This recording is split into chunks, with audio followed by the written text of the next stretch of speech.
Good afternoon, this is Nicholas from Gandora Gaming, and I bring you all my Iceberg deck profile for you all 2023 post Pillars of Strength. Iceberg is a very unique leader. I think he has potential for greatness. The only issue is this one line of text that keeps him out of meta contention, but I do think he's a very strong rogue deck and definitely gets way more powerful once set 4 comes out for the TCG. But right now, he's a very cool rogue deck that has potential going forward. The reason why I could say that is for a shadow of doubt that basically Iceberg has one of the strongest abilities in the entire game. With a minus of 1 Dawn, you can cheat out any Gali Law card type character with 5 or less from your hand. So Gali Law is your energy. You get 2 energy every turn unless you're already at the max 10.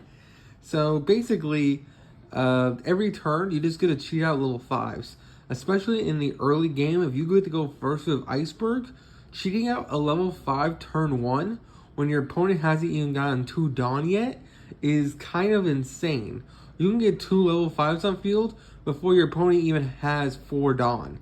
It's kind of absurd. So his going first potential is absolutely insane. The only issue with Iceberg is this one line of text right here. This leader can't attack. That gave him one of the most busted abilities, but because of that, he can't attack himself. So there is a pure counterplay to Iceberg. Iceberg is great in the early game to mid game. He is awful in the late game. The reason why I can say he's awful in the late game is just due to the fact that Iceberg doesn't have a boss monster. Like, we have Monkey D. Luffy, which we'll get into, but the biggest monster in our deck caps is a 6 cost 7,000. Those are some people's like mini boss monsters in some decks. So getting over a big mom or getting over big monsters that are just like 12,000 attack, Iceberg can't really do that easily, and that kind of sucks.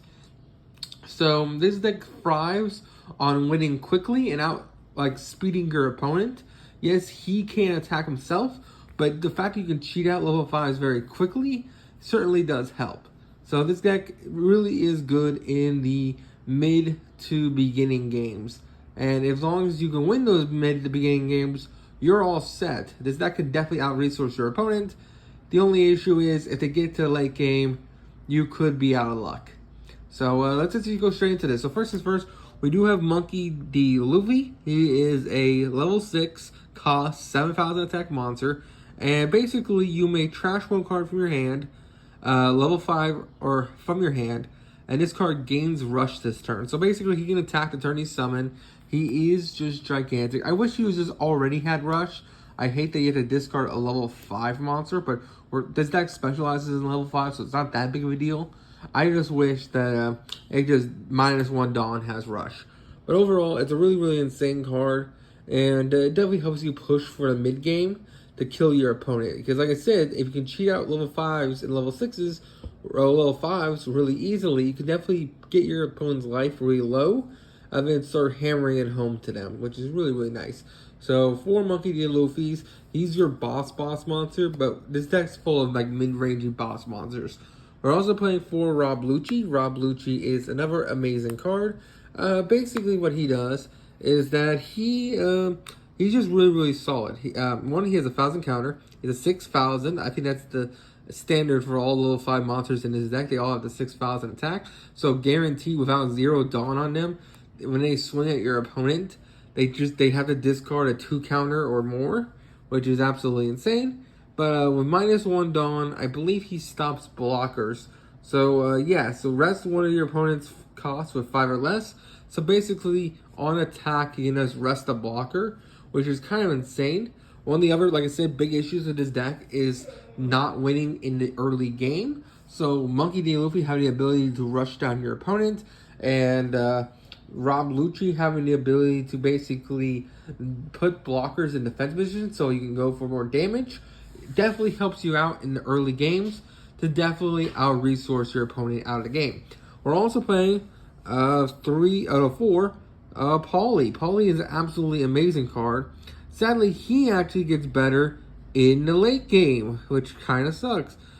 Basically, his effect is that on play, you arrest this 2 Dawn, add 1 Dawn for your deck to hand.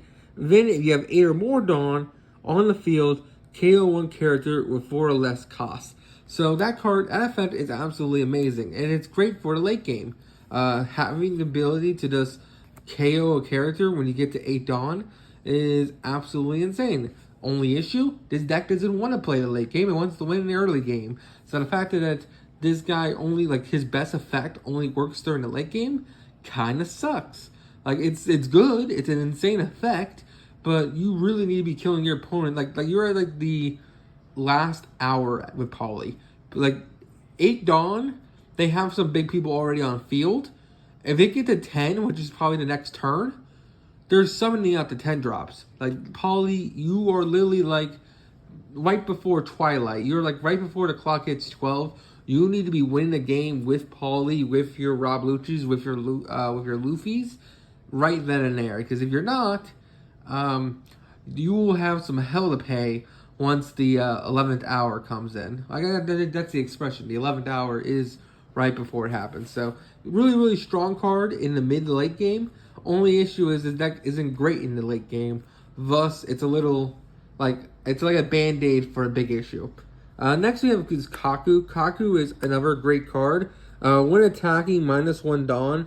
This card gains Banish, which is really, really nice. So, basically, you can cheat him out really easy, and if your opponent doesn't contest him, he basically says, hey, if you do not block this, if he hits your life, it gets banished. You're not adding that resource, which matters greatly, especially when you're putting 5,000, 6,000 attacks every turn, which is insane. Your monsters are doing all the heavy lifting. Don't forget, your leader can't attack. So your monsters need to put the pressure on. And if they're not putting the pressure on, then your opponent's just going to win the game. It's just that simple.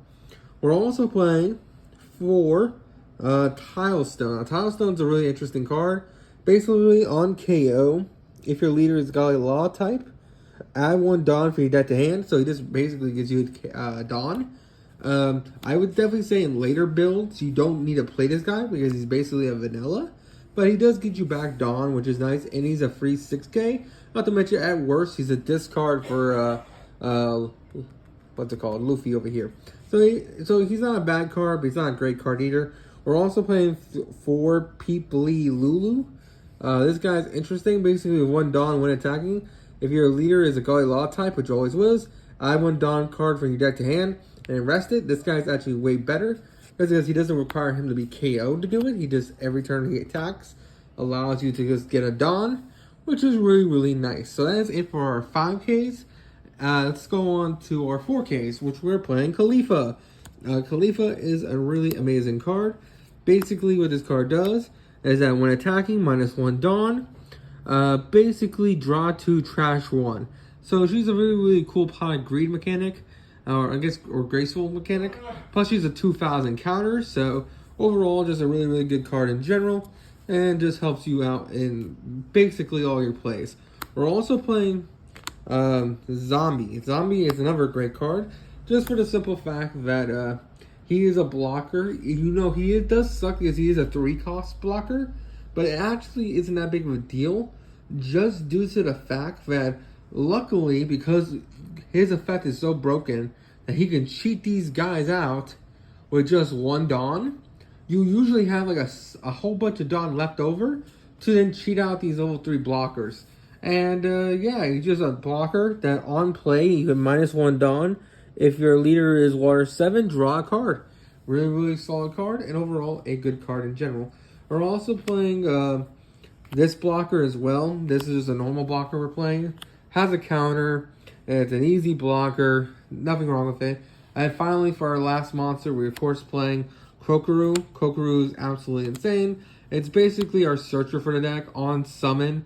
Look at the top 5, reveal Water 7 card, accept herself, add hand, and rest get put on the bottom of the deck in any order. Really, really insane card. So that is it for the monsters. Let's go into the spells and traps. Or for our field spell, we're playing for Golly Law Company. This card is absolutely insane. You can rest this card, get a Dawn. So this basically pays for your Dawn costs every turn. I feel like purple. This is the best purple deck on like getting your Dawn back, just because you have not only a field spell that's in archetype that gets you back your Dawn, but also the fact that this gets you Dawn. When this dies, it gets you back Dawn. The leader helps you save Dawn because it cheats out level 5s by just using one Dawn. It's just a really cost-effective deck, and overall a really solid card. And then finally, for our last two cards, we're playing for Top Knot. Top Knot is an absolutely insane card. Basically, -2 Dawn. Place one of your opponent's level 4 or less costs on the bottom of its deck. It's just a minus. Basically, it pays for itself. You use 2 Dawn, then you put those 2 Dawn back in the deck, and then you just remove a 4K, which is absolutely insane. You just get to vanish it, and overall, a great card in general. Our last two of is Hold Dim Master Smash. I think that's how you pronounce this card. Hold this Master Smash. Basically, -1 Dawn, which again pays for itself. So you use the Dawn, then you put it back in the deck.